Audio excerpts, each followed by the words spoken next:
ঢাকাতে যারা থাকে তারা মোটামুটি ভাবে একটা কেয়ামতের শহরেই থাকে, কারণ এখানে এমন কোনো পাপ নাই যেটা হচ্ছে না, এমন কোনো পাপ নাই। একেবারে প্রতারণা দিয়ে ভর্তি উপর থেকে নিচ পর্যন্ত। এই শহরে প্রথম যে জিনিসটা উঠে গেছে এটা হচ্ছে বিশ্বাস। কি উঠে গেছে?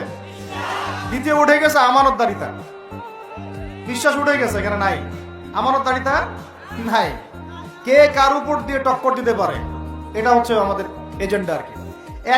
একটা রাস্তার যে ভিক্ষুক, এরও মাথায় যে এত শয়তানি বুদ্ধি, আর অন্য অন্য সেক্টর না হয় নাই বললাম। এই বিশ্বের সার্বভৌমত্ব চলতেছে জাতিসংঘের। কার? এই বিশ্বের রাজনৈতিক মোড়ল জাতিসংঘ। আপনি ইসলামিক বিধানের কথা যতই বলেন তারা মানবে না, মানবে না, সোজা কথা। আপনি যদি বলেন কোরআন এবং হাদিস এবং সর্বশেষ নবী মুহাম্মদ সাল্লাল্লাহু আলাইহি ওয়াসাল্লাম আমাদেরকে এইগুলো দিয়ে গেছেন, আল্লাহ পাক এইগুলো নাজিল করছেন, আসেন এইগুলোর আলোকে বিশ্ব করি, ওরা মানবে না। বরং ওরা আপনার উপর যুদ্ধ ঘোষণা করবে। কি করবে? এ হচ্ছে এই বিশ্বের সবচেয়ে বড় তাগুত।